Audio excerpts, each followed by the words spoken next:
on, because a very important facility indeed, and we've been looking at this in Shantle.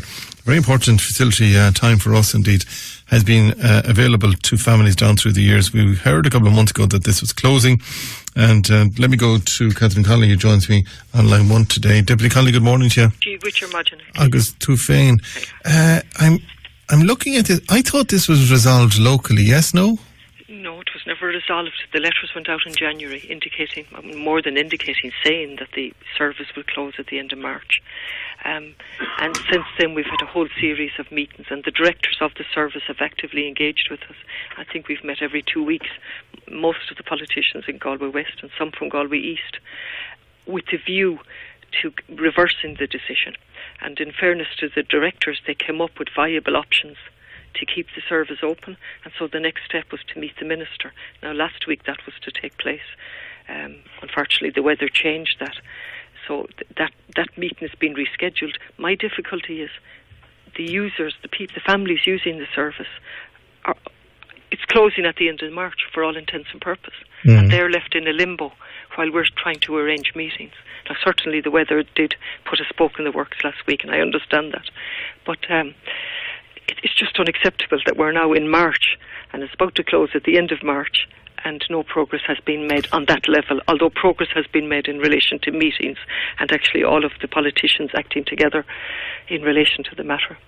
And who can make a difference here, can I ask you? The minister. The minister, I spoke to her yesterday. Minister Catherine Zappone. Yeah, she can make a difference here. The directors of the service. Will she make a difference? Unless the pressure has to be kept up. I mean, we can't take it easy here in relation to this. As it stands, it's going to close at the end of this month, and no decision has been made to extend that time. Now, what's interesting is the legal profession, the barristers and solicitors, most unusual, I have to say, got together and said this is an essential service, and have put up a very strong campaign. They've written to both ministers, the Minister for Justice and Minister Zappone, pointing out what we've always pointed out, the need for the service and so on. But what's interesting is the Minister for Justice wrote back to one of the representatives, Charlie Flanagan, and he pointed out that he had no role in the centre. However, he went on to say that a report had been carried out and published in March 14, 4 years ago.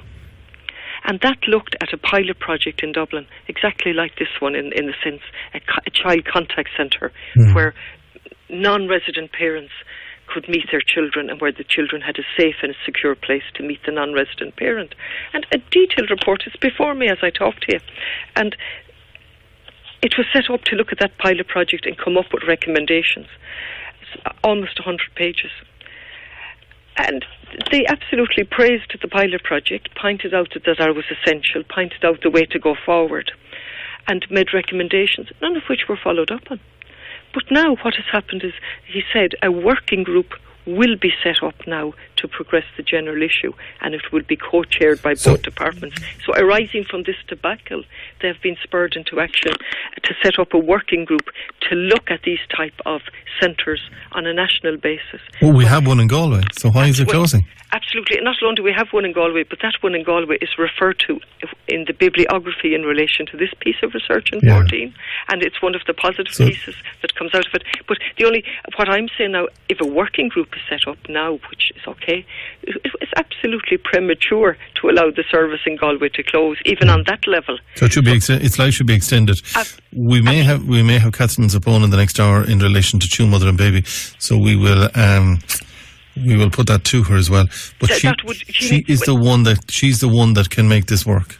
Ultimately, and I understand she's positive towards the centre, I understand that, but my difficulty is I have a feeling that TUSLA have decided it's not under their remit, and I have a difficulty with that. Maybe I'm wrong, but they will be at the meeting, and so will the directors of the service when the meeting is rescheduled, hopefully for next week. And the directors are clearly saying now this needs to keep going, and we have 3 options. We have a number of options which I'm not going to go into, but they've set out a number of working options. They've identified another organisation that would be willing to come on board or run the service. So there are viable solutions to this, but we can't have the family users with this hanging over them, not knowing where their children are going. So at the very least, now at this point, we need the Minister to say to Tusla, you must continue doing what you're doing in terms of the money that's going in. They're not taking an active part in it in any event. They're no longer on the board of directors as a director, but the funding that they give is essential. Okay, let's park it for an hour and we will come back to it. Deputy Catherine Connolly, thank you for joining us. We're waiting for confirmation from the Minister's office on that. Quickly, let me move